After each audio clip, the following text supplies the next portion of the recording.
Well, hello everyone out there. Thanks for joining us on our very first ever Equity Colorado podcast. And what better way to kick things off than to have the owners and operators of Equity Colorado running the show today. Today we'll be talking about Equity Colorado and how it got its start, but the goal is for our listeners to pick up on the life lesson and bigger picture questions involved with starting a business or any other venture in life for that matter. So whether you're in your car or relaxing on the couch at home, let's get this thing started. So Todd and Stacey Schuster, thank you for joining us today. I'm thrilled to do this interview with you. You guys are longtime friends, and you're the owners and operators of Equity Colorado Real Estate, the real estate gurus. Why don't you say hi to everybody? Hi, everybody. Hey, thanks, Thank Paul. you. Yeah. Hey, nice intro, man. I like that. Yeah. Really good. That was Oh. off the cuff. Yeah. Hey, not bad for our first podcast. Yeah, Not it's bad off to at a good all. start. So anything you want to start with to tell our listeners about yourselves? I mean, we can just start with the basics. I've been doing real estate since 1989, which is hard to believe. That's like, I don't know, going on 28 years or something like that. As long as I've been alive. Oh my God, that's just, yeah. So 28 years in this career, and been an agent, been a manager, and now an owner. And it's been a great lifestyle. Love the industry, and met my wife in the business. So Stacey. Yeah, so gosh, I got my real estate license actually in the state of Oregon back in 1998. Right out of high school, was taking some college classes, knew that I wanted to be an entrepreneur, wanted to own my own business. That was kind of the way I had been raised. Grandparents, parents had always done their own thing, so that was in my blood. So when I got my real estate license, that was kind of a very exciting time. Moved to Colorado in 2001. So yeah, real estate's the only thing I've ever done, the only thing I know. And that's why you're so darn good at it. As the owners and operators of Equity and selling real estate yourselves. We've definitely dabbled in a little bit of everything. Yeah. That sounds like it. And when you're, I mean, right out of high school, I was 22. So, yeah, if you can have that up together, you know that I've got a big birthday coming. I've been in the business for 28 years and started at age 22. So, yeah, it's what we do. It's what we know, and it's what we enjoy. So 22 years old, what was it? Was there a clicking moment that got you into real estate? What was it that made you want to do that?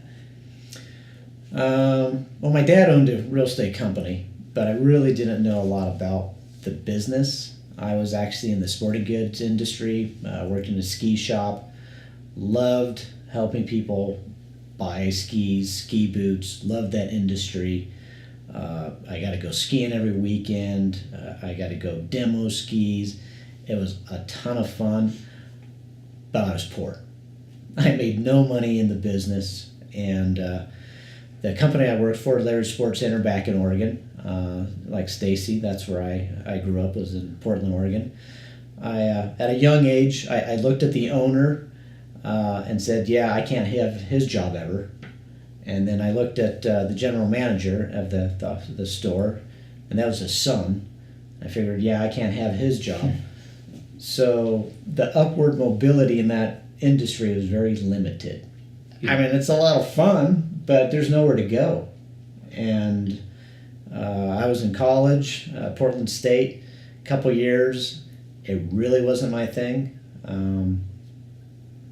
I liked some of the classes, but I didn't see how it was going to apply for me to actually make a living and to get into the workforce. And again, you know, my dad had a small real estate company. He did well, always provided nicely for us, and I thought this might be something interesting for me. So I really didn't have a lot of ideas of what it was about other than helping people buy and sell homes. Yeah, the sales aspect. Is that something that you thought you would do just on a bigger scale, selling skis to selling homes? Yeah, I mean, I love selling skis because I wasn't selling the ski. I mean, they came looking for a ski. Mm-hmm. I mean, the people that came in, it wasn't like I was selling them a pair of shoes that they didn't want or a pair of skis they didn't want. They came in wanting a pair of skis, but the difficult part was there's a ton of skis, and many of them would be fine for those people. But to narrow that down and find the ski for that person that they're going to walk away and go, yeah, this is got the feel, it's got the look, it's got everything that I want, the price. That was fun. And I enjoyed doing that in that industry. And I thought I could just take that and help people in homes, because there was back in those days, there's a lot of inventory. There's a lot to look at. I mean, the average selling time was over 6 months. So it wasn't like it is today where you got to run out and go buy a house, the first one you see. Yeah. This was, help me find the perfect house, and I don't have to do it this weekend, and there's more out there than I can look at, and there wasn't an internet. Yeah, whole different time. We had a book. I mean, the book would come out every 2 weeks. Well, it took 2 weeks to make the book. I mean, so it's a month old by the time the inventory comes. I mean, it was pretty silly compared to what we're doing today. It's hard to believe they did it any other way than the internet. Totally. I was the internet. I was the one that had the information, and I was the one that had seen the properties. We did the tours, and we would go out, and so instead of someone, Googling and looking for a house, they come to me, and I've seen 50 houses already, and I can help pare those down for them. So I was the Google. Wow. Yeah, so you could give me your search parameters, and I would go find it. And I would help pair up that house. And it was fun. I really enjoyed it. And Stacey, over to you. Did you have an aha moment when you got into real estate? Was it similar to Todd's scenario? It was funny. I actually fell into real estate by accident. I was working as a barista in my parents' coffee shop. They own 3 different coffee shops in Bend, Oregon, and my sisters and I were the full-time employees there. And I remember when I was younger, I wanted to be a veterinarian, of all things. I wanted to take care of animals. And so to be in a position to take care of people, I think was kind of a cool transition, still being in that service arena. But I remember coming home and my dad said, hey, we've got our family realtor who's looking for an assistant. Do you want to maybe go apply for that job? I know you enjoy being a barista, but this might have more upward momentum for you. And something you could turn into a career. Yeah. So I went and I interviewed and I got the job, and I started out just doing some marketing and advertising and computer work. Got my real estate license, and I realized that in a short amount of time, I had the ability to connect and communicate with people in a very effective and efficient manner, and I wanted to get out in the sales force. So I started doing open houses, and I started working side by side with this realtor and shadowing, and then I decided I kind of want to do this thing on my own. Yeah. And so I learned a lot, and I was mentored very, very well, but it was something that I really enjoyed, and I liked the social aspect of it, and I enjoyed just all the different parts of the business, and I knew immediately that was where I wanted my career to be. Nice. And so set the stage. About what age were you when that all unfolded?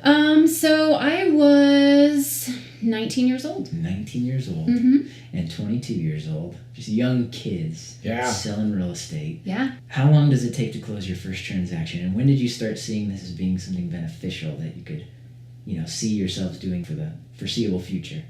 Yeah, well, personally, I was working a warehouse job from 9 p.m. to 5 a.m., which is a miserable job. I mean, it just throws you off your schedule. And I would then do real estate in the afternoons and then go do my night job. And my goal was to get out of that place as quick as I could. And I literally had contracts written within the first 30 to 45 days I was licensed. Wow. However, they fell apart. I didn't qualify my clients that well. I was so excited to help people and put them in the car and show them stuff. And my dad even said it, I was the best selling agent he had ever had, but I hadn't closed the deals.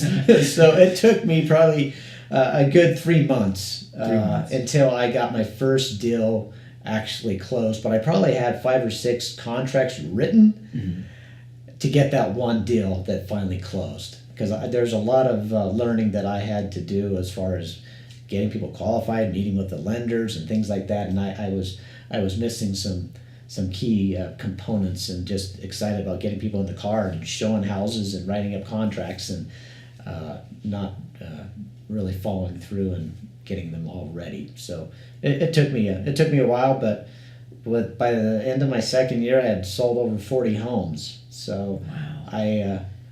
I went after it, and I got out of that 9 to 5 p.m. job as quick as I could. Yeah. Wow. That's impressive.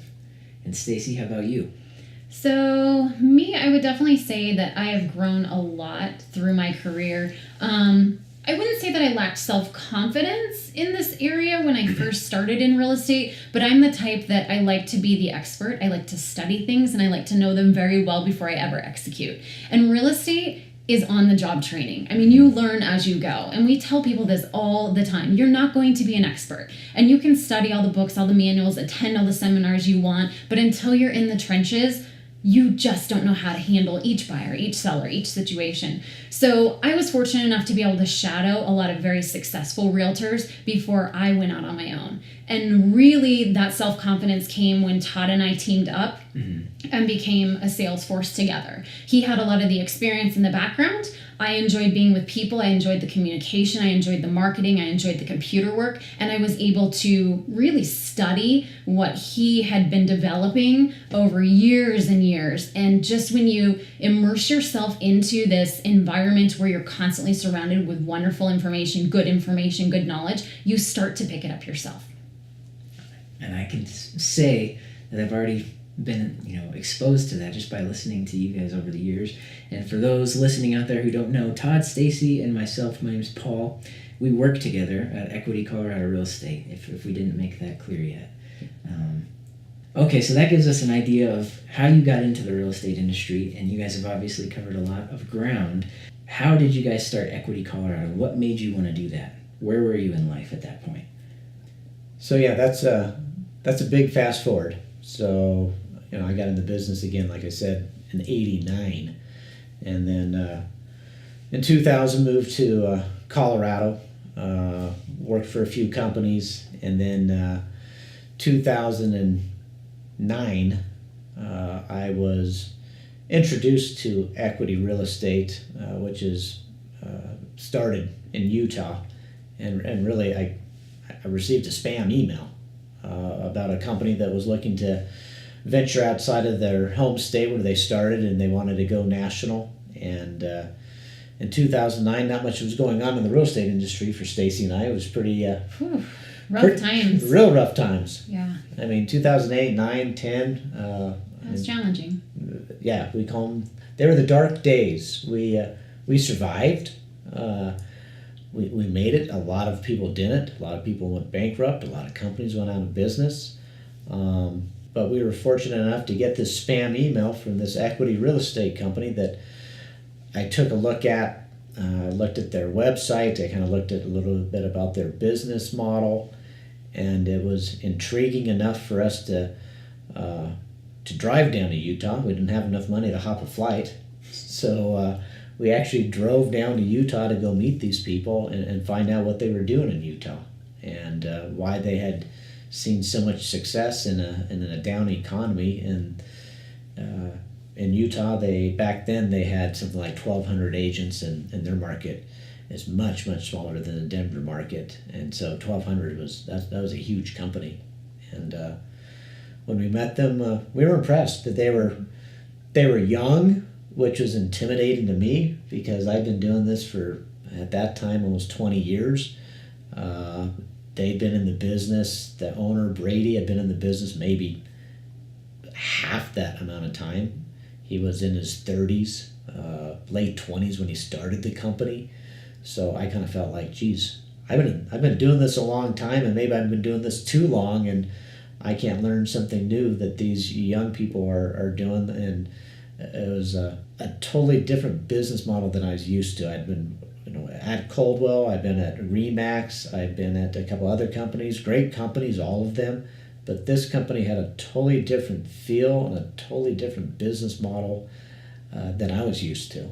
And I think Stacey felt the same way, that we were just kind of impressed that these guys could see a different way of running a real estate company than what we had seen over our past 15 or 20 years in the business. And so when you say equity was different, what about equity was different than, say, a Coldwell or a Remax? What was it that caught your attention right out of the gate when you say that it was a big difference? Well, the first thing that I was impressed with, again, this is 2009, and money is tight, and again, people are losing businesses, losing homes, and their business was a cash-operated business. They had no debt, and I was totally impressed with a company that didn't go out and leverage themselves and could survive and thrive in a down economy. And they were able to do that because they weren't doing things that we thought we needed to do. They didn't have a huge office. Again, they had about 1,200 agents just outside of Salt Lake City. Their main office, it couldn't have been more than 2,500 square feet. Yeah. And that was mainly for operations, for payroll and for the owner and a couple managers. The agents had a small work area, a small conference room, but they had really embraced the notion that agents don't need to go to the office. And it's not that they're home office agents, which, we started using that terminology 15 years ago. I want to work from home. Agents just work from their phones. They're mobile. They're not even at home. They don't even have a printer at home. And so this company had seen that you don't need the color printer. You don't need a big phone system. You don't even need a big office. But what you do need are some good tools and some good systems, and mainly great support, great communication with the agents. And like I said, they were thriving, and they didn't have a lot of the things that we thought we needed. If you were a real estate company, if Todd was just to go out and make his own real estate company, I would do what everyone else has done, which is you copy what you were doing and you tweak it. But you come from a big office, you go get an office, you get your phone system, you get your color copy, and maybe you tweak the marketing, or maybe you tweak the commission split. But these guys didn't have a reference point of starting with something big. They had a reference point of, let's just start with nothing. And what does an agent truly need in today's world? And I thought it was brilliant that you could actually own a company and be debt-free.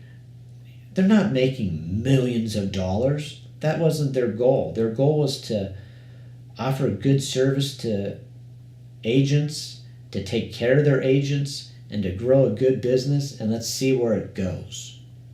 Which I thought was, their saying was just and fair. Just and fair. Just and fair. That's important. Yeah. And their other tagline was uniquely different, simply better. And those two just rang through to me. I'm like, really? This is uniquely different and simply better. And when it comes to making a decision on how to make an operation, or how to change a marketing tool, or if you can give agents something else, it came down to, is this just and fair? To make a decision of what you need to do, that was it. Keep it simple. And that was, if you can keep something simple, you can manage it. And I'm all about, let's keep things simple. Let's not make things too complicated. A modest business model where they're trimming the excess, using the money towards the things that are absolutely necessary, and that already off the bat sounds so much different than a lot of the companies that you hear about out there today who have big marble offices, just like you said, and you're not touching down. And I could see why you were interested in that. Stacey, anything that you care to elaborate on? Well, I think if I had to sum up the meeting that we had with them in Utah in 2 words, I would say efficient and innovative. Those are the 2 things I walked away with. They were efficient and they were very innovative. And not to mention they had a great charisma and just an energy and something that you wanted to surround yourself with, something you wanted to be part of. Mm-hmm. And that was what really drew us in. Yeah, to be excited in 2009. Yeah. It was tough to be excited. It was tough to be excited, but we got in that car and man, we were strategizing and planning and figuring out how we're going to bring this to Colorado. Not just because we were excited, but because we wanted to change the real estate industry in the Denver metro area the way they had done it in Utah. And so what was the plan? How did you bring it back to Colorado? Where'd you go from there? You're driving home or you're flying? No, you're driving home. Driving. Yes, you we're didn't- driving home. We couldn't afford a flight. Yeah. So you're driving home, ranting and raving about this new company. What was going through your mind on the drive home? How were you going to do it? You know, the great thing is that we were going to keep it simple. Mm-hmm. You know, again, we didn't have any extra money, so the plans were like these grandiose plans. The plan was, let's go get a shared secretarial service office. They started in a garage. I didn't want to start in a garage. I'm like, okay, I need a place where I can go and I can feel good and say I'm here. And the company we were at the time, we were already expending a couple bucks to be there. So we're like, we can go get a shared secretarial service somewhere that Stacey and I want to go and we feel good about showing up, because we truly didn't know if anyone would join us. And we didn't know if anyone wanted to come play with us. I had a real estate sign, I had a website, I had some cool tools and support for people, but again, being a no-name company, it was a big risk that someone would want to join. And our business model is extremely different than all the other companies out there. Telling someone that you're only going to charge $499, I got more people looking at me going, how are you going to stay in business? Than worrying about how much they're going to put in their pocket. They just didn't know if I was going to be able to make it fly. And so, with that being said, were you also selling real estate to get by, to try to, or was this your full-time job at that point, was to start to hire agents and build this thing? Or did you supplement your income as you go with real estate? So that was the cool part, is we were able to divide and conquer. Mm-hmm. So I kept both feet on the ground in the trenches of the sales force. Okay. And so I was working with our buyers and sellers and kept that business up and running while he was able to establish this company and get it off the ground. Wow. So it was really cool to be able to stay within the same industry and still work hand in hand, but he was doing the office and I was doing the home selling. I see. Again, we keep saying that we wear many different hats and talk about truly having to wear multiple hats. On one side, keeping the income afloat selling real estate, and on the other side, having to build trust and find people who wanted to join the brand new company that you just started. What was the turning point? How did you get people to find interest? I mean, aside from equity being just and fair, you could tell anybody that something is just and fair. How did you really get their attention and show them who you were and who equity was and get that ball rolling? No, I mean, you hit the nail on the head there. I mean, how do you get people to trust you? And yeah, it was a lot of cold calls, a lot of sitting down and talking to people and telling them my vision of what this company was going to be. And the vision wasn't that we were going to be big and that we were going to have a bunch of agents and that we're going to be this huge success. The vision was, don't worry about the company. The company's going to be here. Todd and Stacey are going to be here. The business model was fine. Even if nobody came to work for us, we were going to be Equity Colorado. Mm-hmm. And it could have just been Stacey and I. I see. Our overhead and the model was fine, that we never went backwards. So the vision was, how would you like to be a part of something where someone's going to return your call quickly? You're going to get all these tools and systems to help you build your business and run it the way you want to run it. Mm-hmm. You're not going to have somebody put expectations upon you that are from the company. I want to support people. I don't want to tell them how to run their business. I'd like to show them. I'd like to support them, educate them. But if someone wants to sell 10 homes a year, that's their goal. If someone wants to sell 50 homes a year, that's their goal. I'm not going to go to them and tell them what they need to do. And I wanted to build a company that everyone felt welcome. Whether you're a top dog, huge producer, or you're someone who just takes care of your best friends and you do a great job, as long as you are someone who's going to be a good representation of the company, be professional, be honest, and be enjoyable and supportive of others. That's really what we were building. We just wanted to have a place where people enjoy what you do, enjoy this industry, and do it well, and do it in a manner that makes you happy. But not, you have to go earn this much for the company, and you cost me that much, and I got to look at my P&L and worry whether you're making me enough money. It's not how much money you're making me. It's never been about how many deals you're doing. It's about, are you a good person, and would you like to be a part of a good group of people? I've been with you guys for 5, maybe even 6 years now, and you established Equity Colorado nearly 8 years ago. Is that what we said just the other day? Almost 8 years. It's been 8 years. It's been 8 years. September is our 8-year anniversary. 8 years.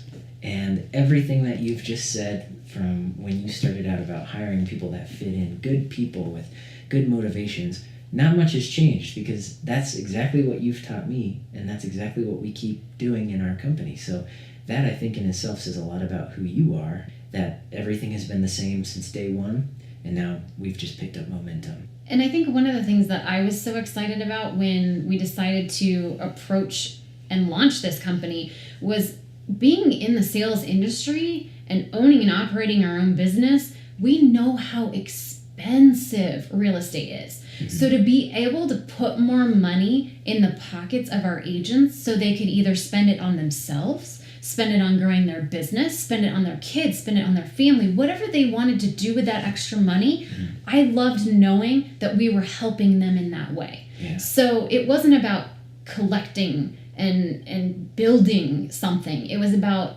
empowering these people to do what they wanted with the income that they earned. It's funny, you've said in the past, was it hard? Mm-hmm. Oh my gosh. Oh, it was so hard. I mean, from the outside looking in, it may look like everything was so easy, but the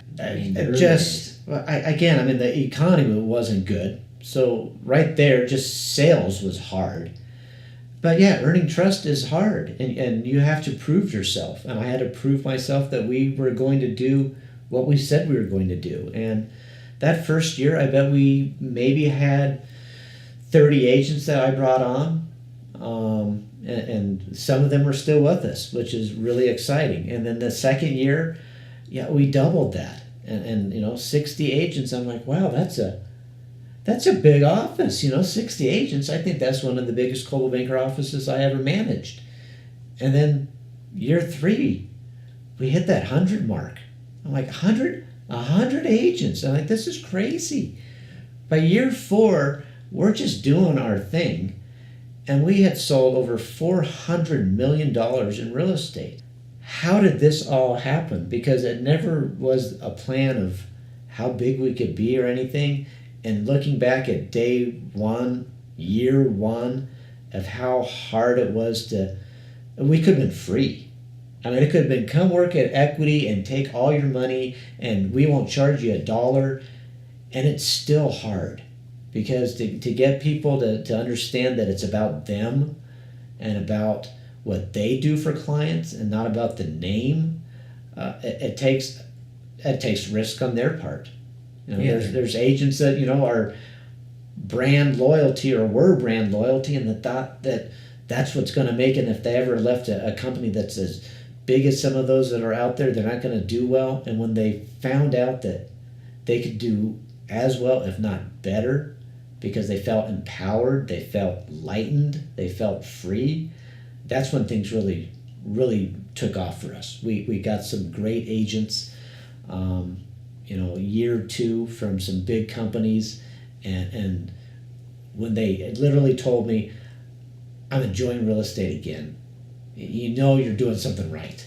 Mm-hmm. You're looking at this in hindsight, but as it was unfolding, did you know that you were doing these bigger picture things, or did you just keep your head down and get to the next interview and get to the next interview?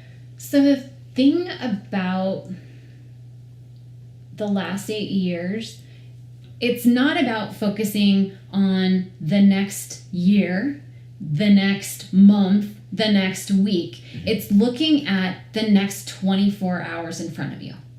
So as long as you did what you were supposed to do on a daily basis, things just multiplied. Things just picked up speed.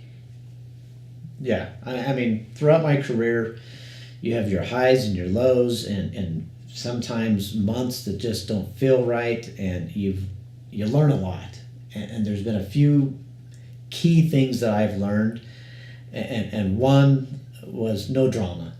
I had some drama in my early years, and after when I moved here to Colorado, I was like, I don't want drama. So that's been something in the back of my mind always. So to keep drama from happening, then you just can't create it. So I mean, that's what drama is. You create drama. And then as far as how you grow a company, how I didn't freak out about the big picture, Stacey said it. It was day by day. And to me, it's if you do the right things will happen. That's simple. So every day I show up at the office and I go to work. And that's my secret to success. This has been extremely insightful. We've obviously been working together for a long, long time, but every time we talk about this bigger picture stuff, you guys just teach me so much, and I hope some of our listeners today will be able to get something out of that as well. Hearing about your why and what keeps you committed and building it from the ground up. So I just wanted to thank you for always being so insightful and sharing everything that you've done in your lives with real estate and cycling. And now this has been fun, Paul. Paul, we decided to do this podcast because Paul and I have these conversations sitting in my office, and we kind of talk about life and what motivates him and what motivates me, and he thinks I have wisdom and I think he has wisdom, and it's just fun being able to share and have these conversations, and hopefully it's something that our listeners can hear from us and makes them think about why they're doing what they're doing and what gets them up in the morning, and maybe not always thinking about the big picture of where they're going to be and growing and building, but just get up and do the right thing in the morning and go to work and take care of your family, and then do it again the next day, and not be so stressed out about these bigger picture things, and just take it step at a time. And these are the conversations I enjoy having with you, Paul, because I think it helps keep you and I both grounded, because we both can sometimes be looking too big. I completely agree, and after every conversation like this that we have, we always end the conversation with, "Great talk, Todd." So maybe we should incorporate that into our podcast. I love it. And I like that. Yeah. so, great talk, Todd and Stacey Schuster, and hopefully all of our listeners out there got something from this session, and we look forward to doing more of these, and hopefully we'll have some more lessons for you guys down the road as well. So thanks for tuning in. Todd, Stacey, thanks again for your time. Thanks, Paul. No, this is great. Appreciate it. This is so much fun. Thanks, Paul. And we'll see you next time on episode 2.